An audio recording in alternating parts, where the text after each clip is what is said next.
Game 1 na high blood si Nikola Jokic. Kalaban si Kawhi Leonard. Kagulo ang lahat sa ginawa ni Westbrook. May pinag-split si James Harden. Ginalit ni Jamal Murray si The Beard. Gawin ba naman to ng Nuggets guard sa former MVP? Game 1 sa pagitan ng Denver Nuggets at LA Clippers. Home court advantage ng Denver. Nakipagsabayan kagad sa simula ng first quarter si Ivica Zubac sa kapwa niya European at MVP candidate na si Nikola Jokic. 6 straight points for Zubac. Maraming dapat bantayan ng Denver Nuggets na mga shooters sa LA Clippers. Andyan si Kawhi Leonard na anytime kayang buhatin ng kanyang kupunan. Maagang nag-angas si Murray, tinuturo-turo si James Harden pagkatapos niyang maitala kanyang first 3-pointer. Maaga pa para mag-angas, natambakan tuloy ang Denver Nuggets. Umabot ng double digit ang lamang ng LA Clippers. Sa pag-take over ni James Harden, iiwan pa niya si Jamal Murray sa isang play. Easy driving layup, hindi pa nakapag-contest si Nikola Jokic. 12-point Clippers lead, 29-17. Kung gaano kabilis natambakan ang home team, mas mabilis namang nakarecover ang Denver Nuggets at naibaba sa dalawa ang lamang ng Clippers, 29-27. But James Harden,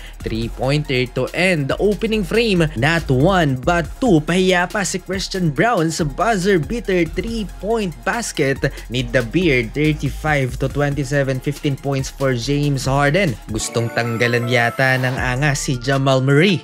Habang nasa upuan si James Harden, si Kawhi Leonard naman ang napa-take over para sa LA Clippers. Started with an end-to-one basket, followed by 3-point shot sa harap ni Russell Westbrook. Eto pa, behind the back dribble in transition. Eto na yung best version ni The Claw since he won his last title in 2019. Napaka-sharp ng laro ni Kawhi Leonard so far sa Game 1. Malaki ang lamang ng Clippers, Russell Westbrook ng gigil sa official. Another dose of Kawhi Leonard offense, too easy ang depensa ni Nikola Jokic. 15 points na ang hinahabol ng Denver Nuggets dahil sa 12 points ni Kawhi Leonard dito sa second frame. Nakahanap ng katapat si Nikola Jokic at nakapisikalan niya si Ivica Zubac.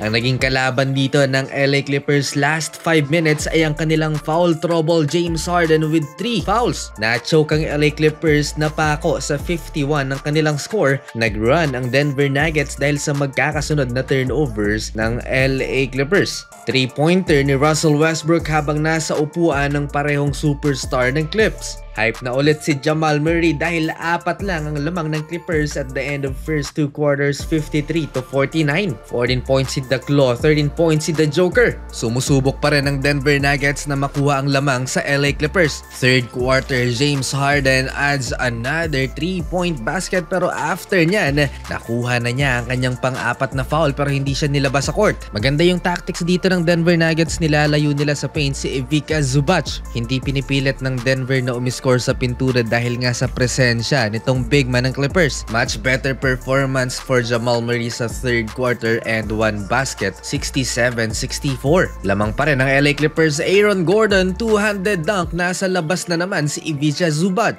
Nagsisilbing decoy si Nikola Jokic mga idol para umangat sa depensa si Zubac. Bumilis ang pace ng Denver Nuggets nang nilabas ang Clippers big man at umatake na sa paint ang MVP. Sinamantala ni The Joker ang pagkakabangko kay Zubac at aggressive na ulit sa ilalim ang Nuggets superstar. 30 seconds left sa third quarter, nakapag-steal si Nikola Jokic. Siya na rin ang tumira, hindi na pinasa pa sa kakampi. Maliit lang ang lamang ng Clippers, 75-72 going into fourth and final quarter.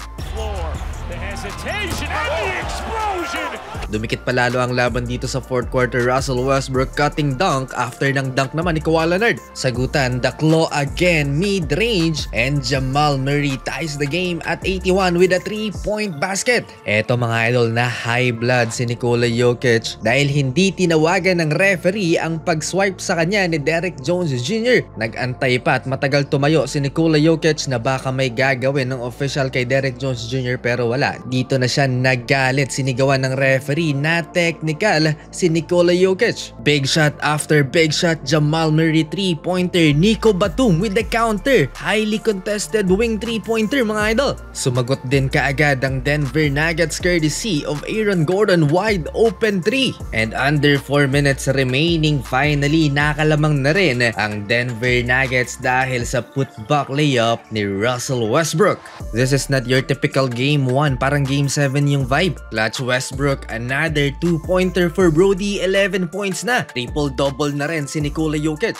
2 free throws for Nikola Jokic under 2 minutes remaining. Very rare miss, parehong naimintis niya ang dalawang free throws. To Clippers ang kalamangan with Ivica Zubac.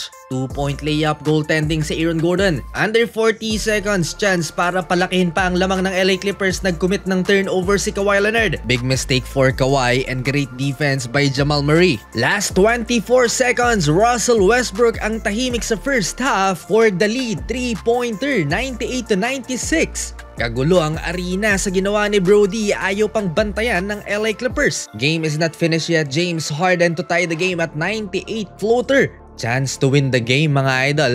Great defensive possession for the LA Clippers. Hindi nakapag-attempt na tumira ang Denver Nuggets overtime. OT Westbrook hustle offensive rebound at nilagay niya sa alanganin si James Harden with his 5th personal foul. Pasok ang isa sa dalawang free throws ni Westbrook, nasundan yan ng 2-point shot ni Jamal Murray, 103-100. Agad tumahimik ang crowd kay Kawhi Leonard midi. Last 2 minutes, big play for the Denver Nuggets, Jokic steal, and what a save by Christian Brown. Close game pa rin, nakabawi si James Harden driving floating jump shot, but Christian Brown answers with the big shot, 3-pointer, 108-104. Nakasagot pa si James Harden ng 3, 108-107, 1-point game. Patay na ang shot clock, foul game ang nangyari sa huli, panalo pa rin ang Denver Nuggets.